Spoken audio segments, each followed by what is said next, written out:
دیا، وہ کہاں گئی؟ اس وقت سوئس بینکس نہیں تھے کہ اس میں اکاؤنٹ کھل گیا ہو، وہ شیئر مارکیٹنگ کا بھی کوئی چکر نہیں تھا کہ اس کے اندر انویسٹمنٹ کرتی ہو، کسی کو سلیپنگ پارٹنر بنا کے آپ نے اپنے کاروبار کو فروغ دینے کا بھی نہیں سوچا۔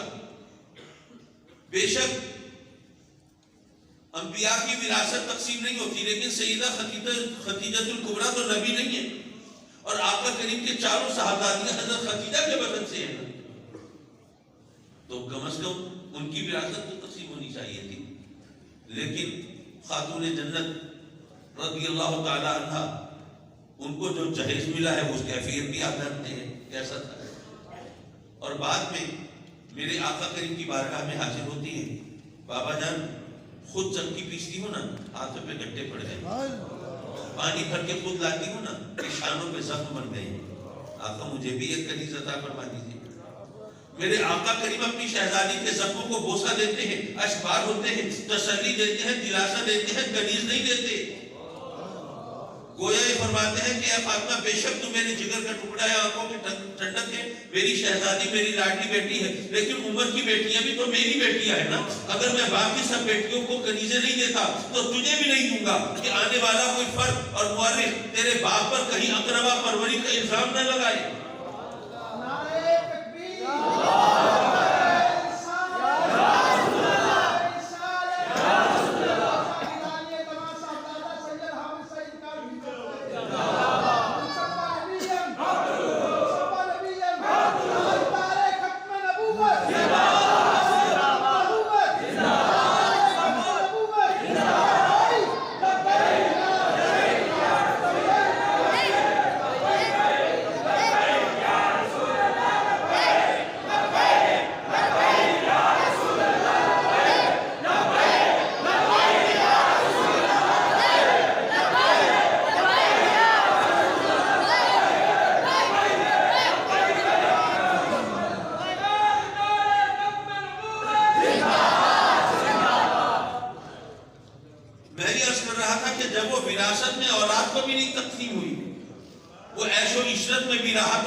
سامان میں بھی خرچ ہوتی دکھائی نہیں دی۔ میرے آقا کریم حضور علیہ السلام کھجور کی چٹائی پر آرام فرما رہے ہیں، جب غار حرا میں تشریف لے جاتے ہیں تو اپنے ساتھ کھانے کا کچھ سامان لے کے جاتے ہیں، کتابوں میں لکھا ہے کیا لے کے جاتے ہیں؟ ستو اور کھجوریں، اور اس وقت کے حساب سے کتابیں کھنگالی ہیں، پتہ چلتا ہے یہ غریبوں کی خوراک ہے، امیروں کا کھانا نہیں ہے۔ وہ ڈرائی فروٹ بھی ہوتا تھا اس وقت، یہ خوش گوشت کے پارچے بھی ہوتے تھے، پنیر بھی، یہ وائٹامن سے بھرپور غذائیں بھی، لذتوں کا آمد و دہن کا سامان بھی، یہ سب کچھ ہوتا تھا۔ لیکن آقا کریم تو ستو کھجوریں لے کے جا رہے ہیں، وہ دولت گئی کہاں؟ نہ اپنے استعمال میں آ رہی ہے، نہ اولاد میں تقسیم ہو رہی ہے، نہ کہیں اور دکھائی دے رہی ہے، تو سوائے اس کے اور کیا کہا جا سکتا ہے کہ مزاج نبوت کے مطابق میرے آقا کریم نے وہ غریبوں مسکینوں میں تقسیم فرما دی تھی، ورنہ کہیں تو اس کا پتہ ہوتا نا۔ اور جو خود قرآن گواہی دے رہا ہے کہ اے محبوب اپنی پاک بیویوں سے کہہ دے کہ اگر تمہیں زینت حیات دنیا چاہیے، مشکل سے لفظ بول دیا میں نے، چلیے اس کو ایکسپلین کرتے ہیں، قرآن کی میں ترکیب استعمال کر رہا ہوں نا، زینت حیات دنیا چاہیے تو اے محبوب ان سے کہہ دے کہ میں تمہیں اپنے نکاح سے خارج کرتا ہوں، تمہیں بحسن و خوبی علیحدہ کرتا ہوں، لیکن اگر تمہیں میری حفاظت چاہیے، میرے ساتھ رہنا ہے تو تمہیں زینت حیات دنیا سے ہاتھ دھونے پڑیں گے۔ اب یہ زینت حیات دنیا کیا ہے؟ دنیاوی زندگی کا بناؤ سکھار کیا ہے؟ قرآن نے خود وضاحت کی، آپ کے اور میرے اوپر نہیں چھوڑا، بتایا المال والبنون، مال اور بیٹے جو ہیں یہ ہے زینت حیات دنیا۔ یعنی قرآن نے اعلان کیا کہ اے محبوب اپنی بیویوں سے کہہ دے کہ اگر تمہیں مال چاہیے، اگر تمہیں بیٹے چاہیے تو تمہیں میری رفاقت سے ہاتھ دھونے پڑیں گے، میں تمہیں فارغ کرتا ہوں، اور اگر میرے ساتھ رہنا ہے تو مال اور بیٹوں کی تمنا سے دستکش ہونا پڑے گا۔ بے شک یہ خطاب جو ہے یہ سیدہ خدیجہ الکبریٰ کے پردہ فرمانے کے بعد باقی ازواج مطہرات سے ہو رہا ہے، لیکن مزاج نبوت کا تو پتہ چل رہا ہے۔ کہ آقا کریم کا مزاج کیا ہے، آپ کے طور طریقے کیا ہیں.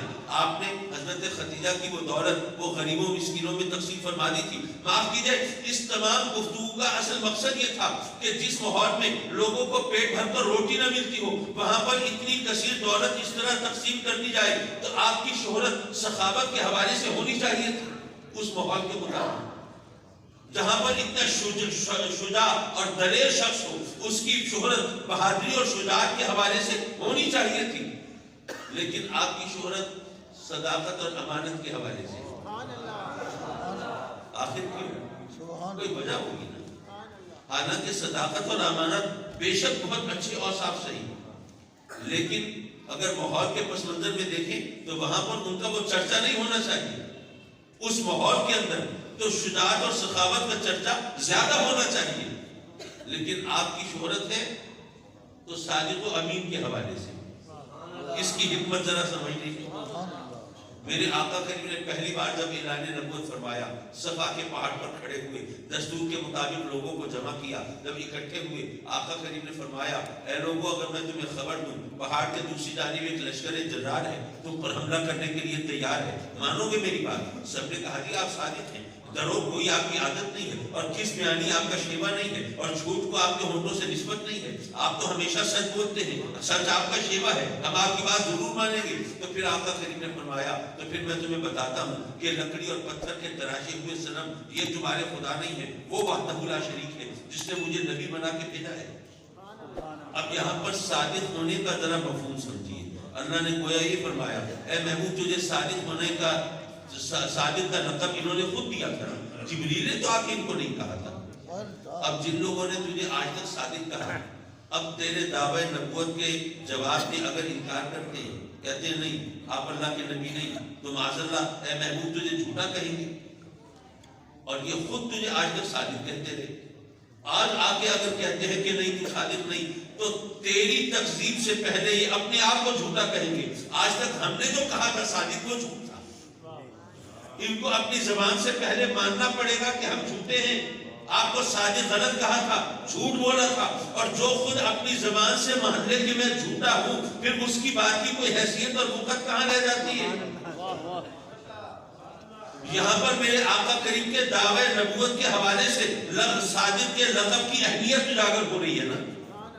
میرے آقا کریم نے نہیں فرمایا کہ اے لوگوں میرے پاس جبریل امین آئے ہیں، اللہ کی طرف سے فرشتہ آیا ہے، میرے رب کا حکم آیا ہے اور میں تمہیں بتا رہا ہوں. نہیں، فرمایا اے لوگوں مجھے صادق مانتے ہو، مجھے سچا مانتے ہو، میری صداقت کا اعتراف کرتے ہو، اگر مجھے مانتے ہو تو اس کو بھی مانتے ہو. چلیے صادق کا یہاں پہ پتہ چلا کہ اس کی اہمیت کیا تھی. اب ذرا امین کی طرف آ جائیے. میرے آقا کریم صلی اللہ علیہ وسلم، یہ تو ابتدا ہے نا، آغاز وحی ہے، اعلان نبوت ہو رہا ہے. اب ذرا انتہا پہ آ جائیے. میرے آقا کریم میدان عرفہ میں حجۃ الوداع کا موقع ہے، تکمیل دین کی آیت نازل ہو رہی ہے. اليوم اکملت لکم دینکم واتممت علیکم نعمتی ورضیت لکم الاسلام دینا. جب یہ آیت مبارکہ نازل ہوتی ہے، صحابہ کرام میں خوشی کی لہر دوڑ جاتی ہے. آج تک جتنے انبیاء تشریف فرما ہوئے وہ تکمیل دین کے لیے آئے تھے، لیکن یہ اعزاز ملا ہے تو ہمارے نبی کو. اب وہ خوش ہیں، فرح ہیں، شادہ ہیں، مسرت کے آثار ان کے چہروں پر آویزہ ہیں. لیکن سیدنا صدیق اکبر غمگین ہیں، رنجیدہ ہیں، معمول افسردہ ہیں. صحابہ کرام حیران پریشان. ابو بکر یہ تو خوشی کا موقع ہے، وہ اعزاز جو کسی اور نبی کو نہیں ملا وہ ہمارے نبی کو ملا ہے، اور تم غمگین ہو، رنجیدہ ہو، یہ کیا معاملہ ہے؟ صدیق اکبر کہتے ہیں کہ بے شک درست کہا، یہ بہت بڑا اعزاز ہے. تمام انبیاء میں میرے آقا کریم کا یہ امتیاز ہے، درست ہے. لیکن بات یہ ہے کہ میرے آقا کریم دنیا میں تکمیل دین کے لیے ہی تشریف لائے تھے. اب جب دین مکمل ہو گیا تو لگتا ہے کہ اب ہجر کا زمانہ آ رہا ہے، اب فراق کا موسم آ رہا ہے، اب جدائی کی گھڑیاں آ رہی ہیں. اب یہ رخ زیبا نگاہوں سے اوجھل ہونے کو ہے، جس کو دیکھ کر ہمیں جینے کی امنگ پیدا ہوتی ہے، وہ چہرہ اوجھل ہونے کو ہے نگاہوں سے. جب صدیق اکبر یہ بات کہتے ہیں تو باقی صحابہ پر بھی رنج و ملال کے بادل چھا جاتے ہیں. اب جب دل نرم ہو تو نصیحت زیادہ اثر کرتی ہے. میرے آقا کریم گویا نصیحت کا موقع تلاش فرماتے ہیں، پوچھتے ہیں اے لوگوں میں نے اللہ کے تمام فرامین اور شریعت کے تمام احکام تم تک پہنچا دیے کہ نہیں؟ سب نے کہا جی بے شک پہنچا دیے۔ آقا کریم نے پھر ان کو ایک دوسرے پر گواہ کیا، رب کو بھی گواہ کیا کہ مولا تو بھی گواہ ہو جا، میں نے یہ کار نبوت کا انجام دے دیا، اور ساتھیوں سے یہ بھی کہا کہ جو یہاں نہیں ہے ان تک بھی یہ بات پہنچا دینا۔ یہ سارا واقعہ تو آپ نے بارہا پڑھا ہوگا، لیکن میں سوچنے لگا مولا وہ 1 لاکھ سے زائد صحابہ وہاں موجود ہیں، ان میں کوئی بھی اتنا ذہین شخص نہیں ہے جو کہہ سکتا کہ آقا ہم سے پوچھ رہے ہیں کہ شریعت کے احکام پہنچا دیے یا نہیں؟ بس شریعت کے احکام تو آپ پر نازل ہوتے تھے، ہمارے پاس تو نہیں آتے تھے، ہمیں کیا پتا؟ بھئی آپ جانے، جبریل جانے یا آپ کا رب جانے، ان سے پوچھئے، ہم سے کیا پوچھ رہے ہیں؟ یا تو یہ ہوتا کہ وہ شریعت کے احکام کی 2 لسٹیں ہوتی، ایک صحابہ کے پاس ہوتی، ایک آقا کریم کے پاس، اور بیٹھ کے ٹیلی کر لیتے، ہاں جی یہ حکم بھی پہنچا دیا، یہ بھی پہنچا دیا، یہ بھی پہنچا دیا۔ جب ایسا نہیں ہے تو آقا ہم سے کیا پوچھ رہے ہیں؟ تو اللہ سے پوچھئے۔ کسی نے یہ جواب نہیں دیا۔ دوسری بات، اگر مجھے یہ جاننا ہو کہ میں نے بحیثیت مرشد اپنا کار منصبی انجام دیا یا نہیں دیا، تو کیا میں اپنے مریدین سے پوچھوں گا؟ انہوں نے تو سبحان اللہ ہی کہنا ہے، انہوں نے کیا کہنا ہے؟ لیکن اگر باقی میں جاننا چاہتا ہوں کہ میں کتنے پانی میں ہوں، تو مجھے معاندین سے، مخالفین سے، معترضین سے پوچھنا چاہیے، تاکہ مجھے پتا چلے کہ میں کہاں کھڑا ہوں۔ بھئی آقا کریم صلی اللہ علیہ وسلم پوچھ رہے ہیں صحابہ کرام سے، میں نے کار نبوت انجام دے دیے یا نہیں؟ شریعت کے احکام پہنچا دیے یا نہیں؟ ارے جو اپنا سر ہتھیلی پہ لیے پھرتے ہیں آقا کریم کی بارگاہ میں، اپنے بال بچے قربان کرا رہے ہیں اور گھر بار انہوں نے چھوڑ دیے سرکار کی خاطر، ان سے یہ سوال، اس کا کیا مقصد نظر آتا ہے؟ انہوں نے تو یہی کہنا ہے بے شک آپ نے پہنچا دیے۔ یہ دونوں باتیں، دونوں سوال ذرا ان کو سمجھنے کی کوشش کیجئے۔ میرے آقا کریم صلی اللہ علیہ وسلم نے فرمایا، اے لوگوں میں نے شریعت کے تمام احکام پہنچا دیے نہیں، اللہ کے تمام فرامین تمہیں بتا دیے نہیں۔ صحابہ کرام نے گویا یہ عرض کی کہ آقا ہم تو آپ کو اس وقت بھی امین مانتے تھے جب آپ کے نام کا کلمہ بھی نہیں پڑا تھا، ہم تو آپ کی امانت کے اس وقت قائل تھے، تو آج جب آپ کی غلامی پہ فخر کرتے ہیں، کیسے یہ تصور کر سکتے ہیں کہ جس نے کبھی لوگوں کے ساتھ، انسانوں کے ساتھ خیانت نہیں کی، اس نے رب کے ساتھ خیانت کی ہوگی؟ نہیں، ہم گواہی دیتے ہیں آپ نے اللہ کے تمام احکام پہنچا دیے۔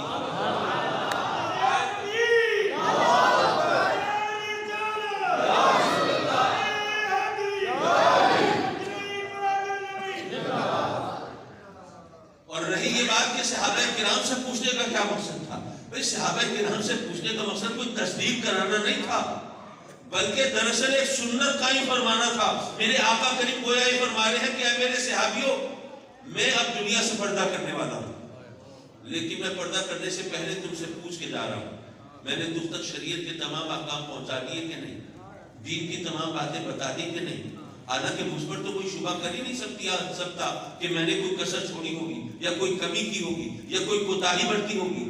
تو اے صحابیوں، اگر میں دنیا سے پردہ کرنے سے پہلے تم سے پوچھ کے رخصت ہو رہا ہوں کہ دین کے تمام احکام پہنچا دیے یا نہیں، تو تمہارے لیے سنت قائم کر رہا ہوں، جب تم دنیا سے رخصت ہونے لگو تو تم تابعین سے پوچھ کے جانا، دین کی تمام باتیں بتا دی یا نہیں؟ شریعت کے تمام احکام پہنچا دیے یا نہیں؟ اگر ہر جانے والی نسل آنے والی نسل سے یہ پوچھ کر رخصت ہوگی تو کون سی نسل ہوگی جو دین سے بے بہرہ ہوگی؟ لیکن ہم صرف قصے اور کہانیاں پڑھتے ہیں، ان کے نتائج اخذ نہیں کرتے۔ حضرات مکرم، میرے آقا کریم کے صادق اور امین ہونے کا مفہوم شاید اب آپ کو کچھ سمجھ میں آیا ہو۔ میں گھڑی پر نظر ڈالتا ہوں تو میرا ملتان کا سفر ہے اور میری تھکاوٹ اور اعصاب بھی کشیدہ، لیکن جو آیت کریمہ تلاوت کی تھی وہ بالکل ان اٹینڈڈ ہے بھی۔ میں ذرا ایک آدھ بات اس حوالے سے کر کے پھر آپ سے رخصت کا طلبگار ہو جاؤں، لیکن یہاں پہ ایک بات کہتا چلوں۔ مجھے آپ نے میری تقریروں میں، اب آپ نے نہیں دیکھا ہوگا کہ میں جناب اس قسم کے سوالوں کے جواب دے رہا ہوں کہ جی میلاد منانا جائز ہے کہ نہیں، اور 11ویں کرنا ٹھیک ہے کہ نہیں، اور جناب علم غیب کی کیا حیثیت ہے، اور حاضر و ناظر کا مسئلہ کیا ہے۔ ان تمام چیزوں کو اب میرا خیال ہے ہمیں لپیٹ دینا چاہیے۔ میں نے کل ایک محفل میں بیان کیا تھا، چلیے یہاں آپ کے سامنے جو نہیں کیا تھا وہ دہراتا چلوں۔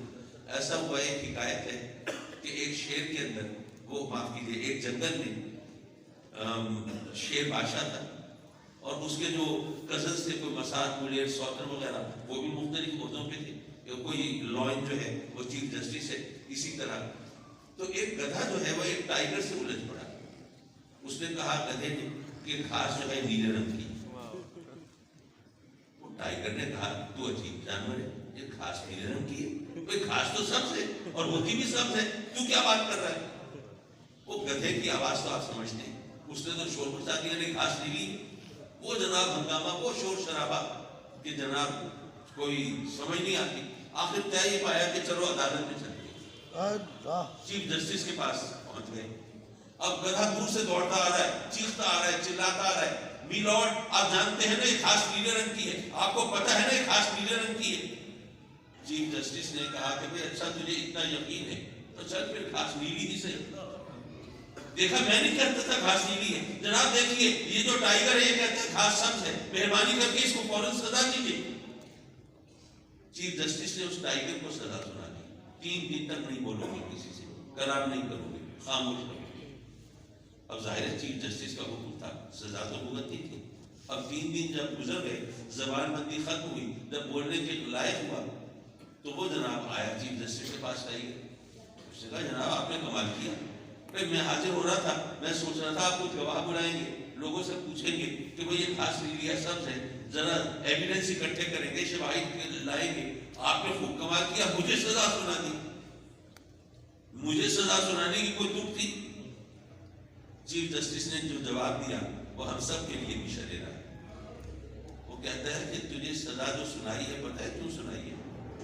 اس لیے نہیں سنائی کہ گھاس نیلی ہے یا سبز ہے, تجھے سزا اس لیے سنائی ہے کہ تم ٹائیگر ہو کر گدھوں سے بحث میں الجھا, اور وہ بھی اس مسئلے میں کہ گھاس نیلی ہے کہ سبز ہے. بھائی تجھے اللہ نے ایک سینسیبل جانور بنایا ہے, تجھے صلاحیتیں دی ہیں, تجھے قوت دی ہے, شان و شوکت دی ہے, تیرے لیے نہ جانے کیا کیا کام ہوں گے, اور تو جناب یہ گدھوں سے بحث کر رہا ہے کہ گھاس نیلی ہے کہ سبز ہے, تو پھر تجھے سزا تو ملنی چاہیے. تو میں بھی علماء سے عرض کروں گا کہ اب یہ مباحث چھوڑ دیجیے, اب لوگوں کی رہنمائی کیجیے. ساری دنیا کے اندر اسلام کے ساتھ سازشوں کے تانے بانے بنے جا رہے ہیں, ذرا غور تو کیجیے. اسلام کو ایک دہشت گردی تخریب کاری کا مذہب بنا کے پیش کر دیا گیا, اور آپ کو اندازہ نہیں, ہمیں ایک چھوٹی سی مثال کے ذریعے سمجھاؤں کہ کس طرح ہو رہا ہے. دراصل جو مسلمانوں کے دشمن ہیں اب وہ چاہتے تھے کہ مسلمانوں کا قتل عام کر کے اسے دنیا کو پاک کر دیا جائے, لیکن ظاہر ہے کہ اربوں مسلمانوں کو اس طرح مارنا تو باقی دنیا وہ اس کے ہمنوا تو نہیں ہو سکتی.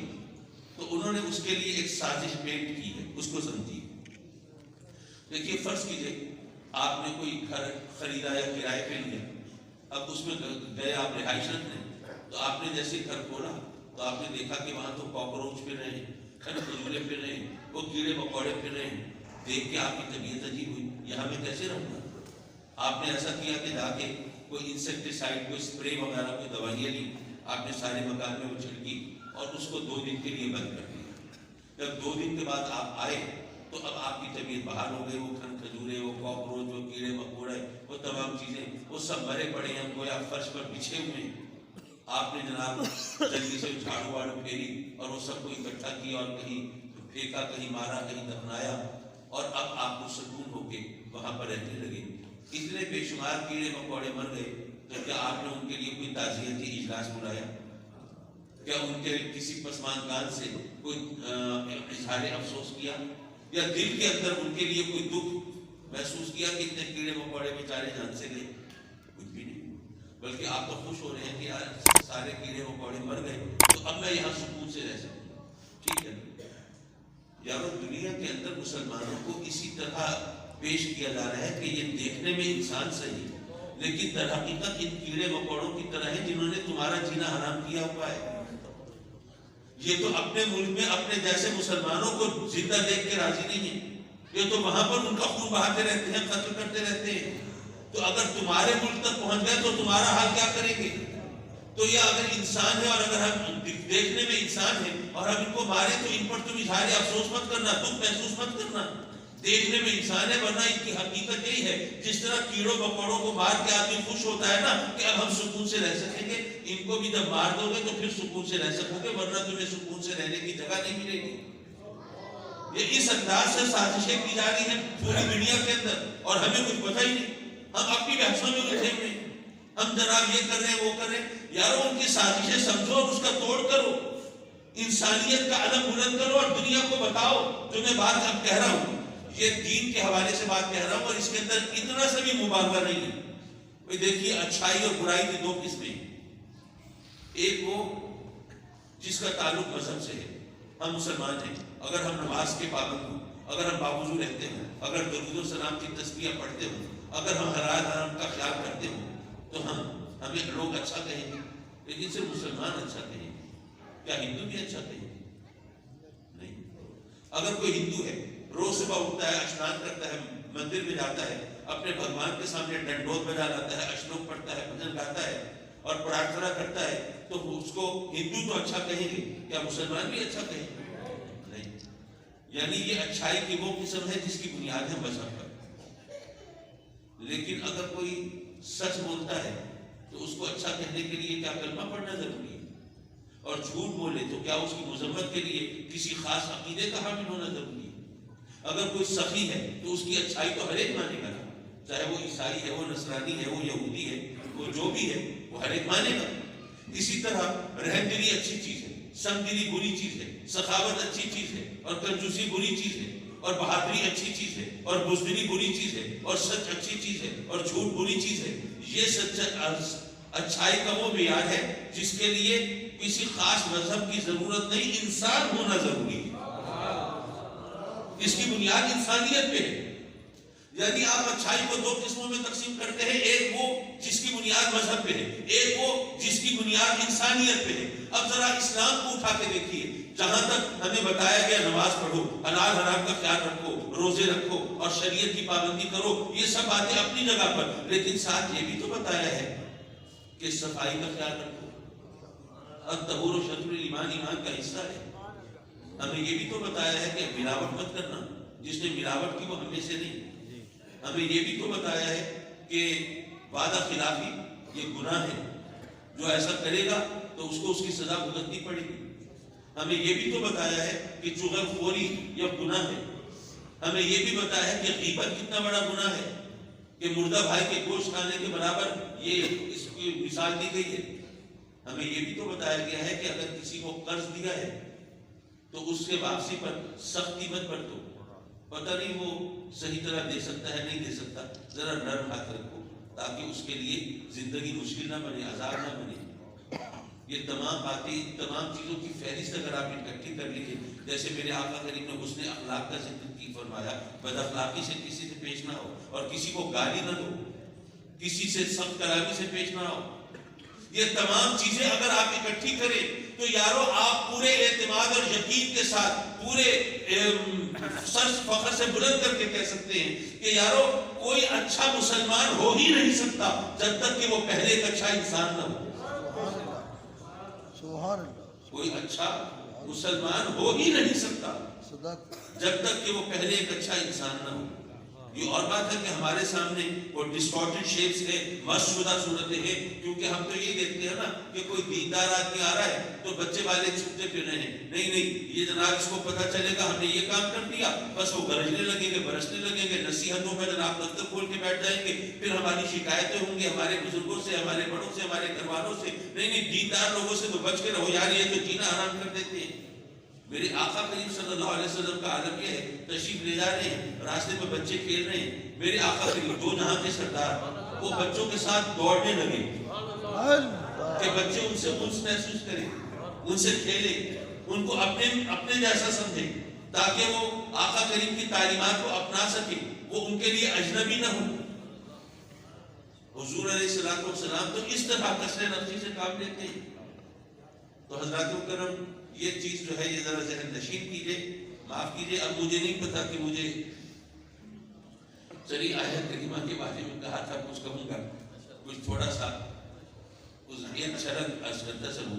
هو الاول والآخر والظاہر والباطن, اول بھی ہو, آخر بھی ہو, ظاہر بھی ہو, باطن بھی ہو. اچھا اس میں کوئی شک نہیں, کوئی اختلاف نہیں, کوئی یہ متنازع بات نہیں کہ یہ اللہ کی صفات کا ذکر ہے. اللہ اول بھی ہے, آخر بھی ہے, اللہ ظاہر بھی ہے, باطن بھی ہے. یہ اللہ کی صفات کا ذکر ہے، لیکن علماء حق نے یہ بھی بتایا کہ یاد رکھو کہاں یہ اللہ کی صفات کا ذکر ہے وہاں آقا کریم کی نعت بھی ہے۔ اگر اللہ اول و آخر ہے تو میرے آقا کریم بھی اول و آخر ہے، اگر اللہ ظاہر و باطن ہے تو سرکار دو عالم بھی ظاہر و باطن ہے۔ اب ایک عام آدمی یہاں پر کس نوٹس میں پڑھ جاتا ہے، اس کو پٹی پڑھاتے ہیں، دیکھا شرک نہیں ہو رہا، قرآن تو کہتا ہے کہ اللہ اول و آخر، آپ کے مولوی کہتے ہیں کہ نبی کریم بھی اول و آخر، شرک نہیں تو اور کیا ہے؟ یہ صریح شرک، یہ واضح شرک ہے۔ اب شرک کا معاملہ ایسا ہے کہ اللہ نے فرمایا ہے کہ میں سب تمہاری خطائیں معاف کر دوں گا لیکن شرک معاف نہیں کروں گا۔ تو اب شرک کے معاملے میں انسان کو، مسلمان کو حساس تو ہونا ہے، محتاط تو ہونا ہے۔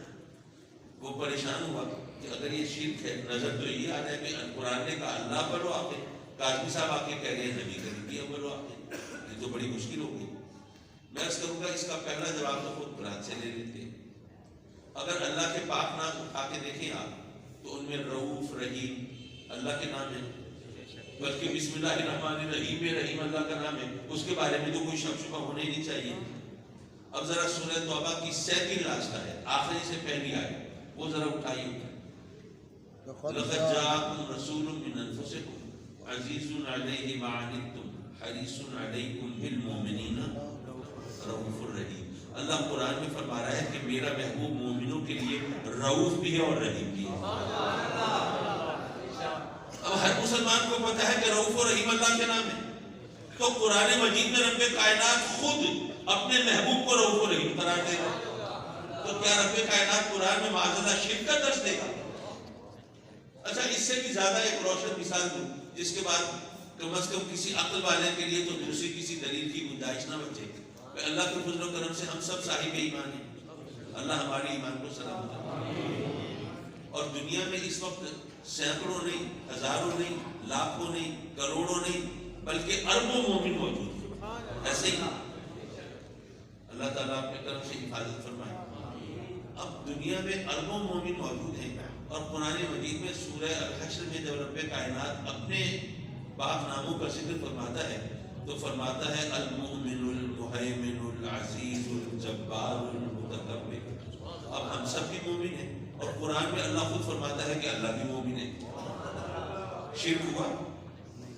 اربوں مومن موجود ہیں اور اللہ بھی مومن ہے، شرک نہیں ہوا۔ کیوں نہیں ہوا؟ یارو اللہ کا مومن ہونا اس کی شان کے لائق ہے اور ہمارا مومن ہونا ہماری حیثیت کے مطابق ہے۔ تو اسی طرح اگر اللہ اول و آخر ہے اور آقا کریم کو بھی ہم اول و آخر مانے تو شرک نہیں، اللہ کا اول و آخر ہونا اس کی شان کے لائق ہے اور میرے آقا کریم کا اول و آخر ہونا ان کے مقام کے مطابق ہے۔ اچھا ایک صاحب نے زیادہ ٹیکنیکل اعتراض کیا، کہنے لگے نہیں جناب کاظمی صاحب یہ مسئلہ نہیں ہے کہ ہم وہ نام استعمال کر سکتے ہیں یا نہیں، یہ تو آپ نے قرآن سے ثابت کر لیا، مومن کی ترکیب کے بعد آپ کو کچھ بچا ہی نہیں۔ اصل چیز یہ نہیں ہے کہ اللہ کے لیے وہی نام استعمال ہو سکتے ہیں یا نہیں اور اللہ کی مخلوق کے لیے، اصل سوال اور ہے۔ میں نے کہا جی اصل سوال بھی بتا دیجیے۔ کہنے لگے کہ بات یہ ہے کہ اگر اللہ اول بھی ہے آخر بھی ہے تو وہ تو اللہ ہے نا، وہاں پر تو ہماری عقل کی رسائی نہیں، ہمارے تخیل کی پرواز نہیں، ہم وہاں پر حرف گیری نہیں کر سکتے، ہم گفتمائی نہیں کر سکتے، بات نہیں کر سکتے، اعتراض نہیں کر سکتے، وہ ہماری عقل سے، فہم سے، فراست سے، دانی سے بارہ تر ہے۔ تو اگر اللہ اول بھی ہے، اللہ بھی آخر بھی ہے اور قرآن میں اس نے فرمایا کہ وہ اول بھی ہے آخر بھی ہے، تو ہمیں سر نیاز کو جھکانا ہے، ہمیں تسلیم کرنا ہے، ماننا ہے، ہم کچھ کر ہی نہیں سکتے۔ لیکن اگر آپ کا اصرار یہ ہے کہ نبی کریم بھی اول بھی ہے آخر بھی ہے تو پھر آپ یہ بتائیے کہ جو اول ہو وہ آخر ہو کیسے سکتا ہے؟ اول اور آخر تو ایک دوسرے کی ضدیں ہیں۔ آپ کے علاقے میں جو ہائی اسکول ہے اس میں جس نے سب سے پہلے میٹرک پاس کیا وہ کوئی اور، جو سب سے آخر میں کرے گا وہ کوئی اور، اس محفل میں جو سب سے پہلے آیا وہ کوئی اور، جو سب سے آخر میں آئے گا وہ کوئی اور۔ اگر اللہ نے آپ کو اولاد دی ہے جو سب سے پہلا بچہ ہے وہ کوئی اور اگر آپ نے بھی ہتھیار نہیں ڈالے تو جو سب سے آخری بچہ ہے وہ کوئی اور ہوگا۔ تو ظاہر ہے کہ جو اول ہوگا وہ آخر تو نہیں ہو سکتا، یہ تو ایک دوسرے کی ضدیں ہیں اور ضدیں تو اکٹھی ہو نہیں سکتی۔ تو اس لیے اگر اللہ اول بھی ہے آخر بھی ہے وہ تو اللہ ہے نا، وہاں تو ہم بول نہیں سکتے، لب گشائی کی ہماری جسارت کر نہیں سکتے۔ لیکن اگر آپ کا کہنا ہے کہ نبی کریم بھی اول بھی ہیں آخر بھی ہیں تو پہلے یہ بتائیے کہ جو اول ہے وہ آخر ہو کیسے سکتا ہے؟ میں اس کا جواب کی حصوں میں عرض کروں گا۔ پہلی بات یہ ہے، آج سے کم و بیش کوئی 20-22 برس پہلے کی بات ہے، میرا بچہ ماشاءاللہ اب تو وہ جوان ہے،